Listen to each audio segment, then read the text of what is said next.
Assalamualaikum warahmatullahi wabarakatuh. Perkenalkan, nama saya Andri Julian, mahasiswa Prodi Bisnis Digital Universitas Muhammadiyah Muara Bungo. Video ini saya buat untuk memenuhi tugas manajemen sumber daya manusia. Pada video kali ini, saya akan menjelaskan tentang analisis jabatan dalam sumber daya manusia. Analisis jabatan adalah proses penentuan tugas, tanggung jawab, sifat pekerjaan, dan akhirnya memutuskan kualifikasi keterampilan serta pengetahuan yang diperlukan bagi seorang pegawai pada jabatan tersebut. Analisis jabatan mengarah pada informasi tentang jabatan tertentu. Adapun beberapa tujuan melakukan analisis jabatan antara lain, yang pertama, analisis jabatan berfungsi untuk mengumpulkan data secara sistematis dan membuat pertimbangan mengenai semua informasi yang berhubungan dengan jabatan tertentu. Kedua, hasil analisis jabatan akan menjadi dasar dari banyak aktivitas sumber daya manusia yang efisien. Yang ketiga, analisis jabatan dapat menyediakan pemahaman yang mendalam tentang isi dan persyaratan jabatan bagi manajemen. Dan yang keempat, analisis jabatan juga memberikan informasi mengenai deskripsi pekerjaan, memilih sumber daya manusia, melakukan evaluasi hasil kerja, dan melakukan pelatihan berdasarkan kompetensi yang dibutuhkan oleh seorang pegawai. Adapun langkah-langkah efektif dalam membuat analisis jabatan, yang pertama, mengumpulkan informasi terkait deskripsi jabatan yang ada di dalam perusahaan. Pengumpulan informasi tersebut harus bisa dilakukan secara keseluruhan dan berdasarkan kesesuaian jabatan dalam perusahaan. Yang kedua, menganalisis pekerjaan, tugas, dan tanggung jawab yang harus mengisi posisi tersebut.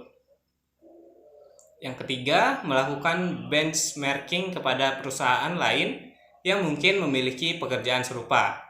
Hal ini dapat membantu dalam pelaksanaan evaluasi pada jabatan tersebut. Dan yang keempat, analisis task statement yang nantinya akan digunakan dalam task inventory serta dimasukkan dalam job description task. Statement yang baik haruslah mengandung unsur action atau tugas apa yang dikerjakan. Kemudian objek terhadap apa tugas tersebut dikerjakan. Selanjutnya, bagaimana tugas tersebut akan dikerjakan, mengapa tugas tersebut harus dikerjakan, dan kapan tugas tersebut akan dikerjakan. Hasil dari analisis jabatan tersebut adalah deskripsi jabatan yang dapat terdiri dari nama jabatan, ringkasan singkat aktivitas kerja, peralatan, dan perlengkapan yang digunakan, konteks kerja, standar kinerja, informasi, kompetensi, dan persyaratan kompetensi. Dengan melakukan analisis jabatan, ada berbagai manfaat yang didapatkan oleh HRD. Karena analisis ini dapat menjadi dasar keputusan berbagai kegiatan pengelolaan sumber daya manusia di perusahaan. Manfaat-manfaat tersebut antara lain, yang pertama, analisis jabatan dapat membantu perusahaan untuk membuat perusahaan dalam struktur organisasi yang sesuai dengan kebutuhan dan persyaratan organisasi. Yang kedua, analisis jabatan dapat membantu perusahaan untuk mengidentifikasi syarat-syarat rekrutmen dan seleksi pegawai.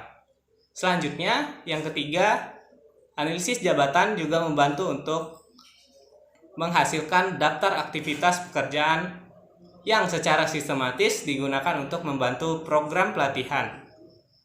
Yang keempat, analisis jabatan merupakan salah satu fungsi performance apresiasi atau penilaian kinerja dalam pelaksanaan seleksi pegawai.